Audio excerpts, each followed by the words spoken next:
蛙艇屬會對你嚟講，應該係啲乜嘢嘅組織嚟嘅呢？顧名思義係 under 個總會啦，屬會佢係一班好多中意玩蛙艇嘅會員，佢哋走埋一齊，有訓練有比賽，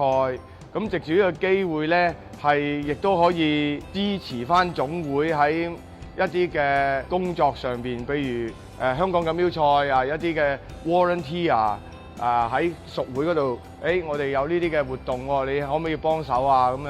啊可以抽一啲嘅屬會嘅 member 出嚟去支持一啲嘅比賽，甚至上一啲唔同嘅訓練班啦，同埋啲金牌 course 啊，咁去幫助翻個總會咧去發展蛙艇咯。咁其實屬會個角色都係發展蛙艇，大家咧去enjoy rowing 之餘咧，亦都去支持翻個總會。喺某個程度上邊有啲嘅貢獻啦。喺沙田蛙艇中心活動咁多年，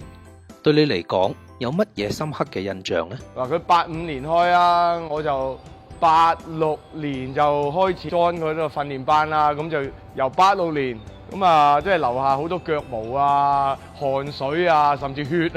喺呢個沙田嘅蛙艇中心嗰度啦。最深刻嘅印象，我諗都係啲人情味啦。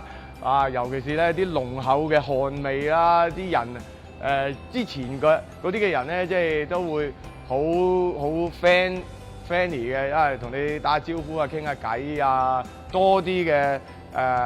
即係交情嘅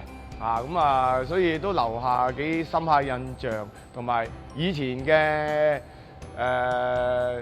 即係蛙艇會嘅 staff 咧，亦都係咧好多都係 volunteer 嚟嘅，所以咧佢哋好 friendly 嘅，大家一齊唔介意落手落腳一齊去做一啲嘅某一樣嘢，所以嗰陣時可能就係因為咁咧，建立咗呢個關係啦，一路都可以繼續去願意咧去做義工咁啦，去幫手去喺呢個沙田蛙艇中心嗰度繼續去服務啦，或者去做服侍嘅工作。你喺城門河活動咁多年，有冇見到城門河有幾多嘅變化？好大嘅變化，30幾年前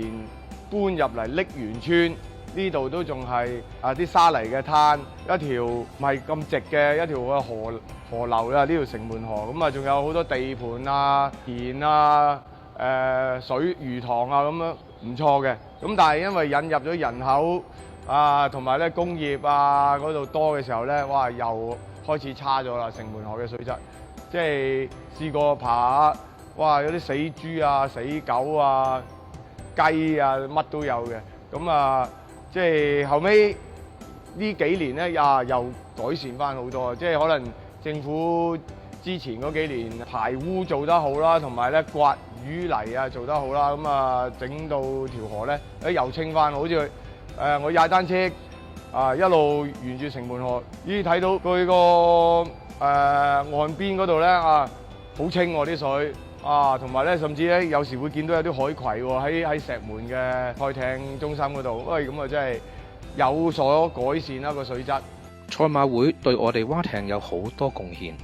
你點睇賽馬會對我哋嘅支持Jockey Club 喺蛙艇嗰個嘅貢獻都係非常之大啦，尤其是起咗呢2個嘅賽艇中心，同埋亦都投放好多資源喺賽艇嗰度，無論係一啲嘅比賽或者係一啲嘅訓練都係有一個嘅貢獻喺度。希望可以即係譬如而家蛙艇會需要有一啲嘅翻新工程需要再去籌募一啲經費期望咧 Jockey Club 亦都可以繼續去支持呢個香港嘅賽艇，讓我哋一班嘅中意玩蛙艇嘅人咧可以更加去善用Jockey Club 俾我哋嘅呢啲嘅資源啦。對香港蛙艇嚟講，你對未來10年有啲乜嘢嘅願景呢？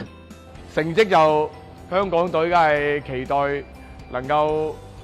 每屆嘅亞運都能夠攞到好成績啦，世界賽同埋奧運尤其是2020嘅東京奧運希望即係期待，梗係蛙艇能夠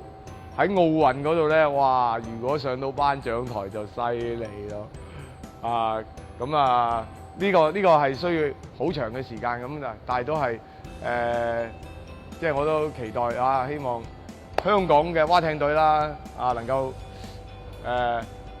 去到世界嘅舞台啊，企上呢個頒獎台嗰度啦。咁如果講本地嚟講嘅，咁都期待咧多啲嘅屬會啦，可以更加發展多啲嘅屬會啦，同埋咧多啲嘅 members 啦，同埋一啲有心人咧一齊去搞好呢個蛙艇嘅活動啦。咁令到咧蛙艇嘅活動咧係更加普及化啦，可以老中青都係一齊參與一齊玩嘅比賽啦，即係本地嘅比賽咧能夠可以多啲人去參與啦，令到成個城門河嘅氣氛咧更加係熱鬧好多啦。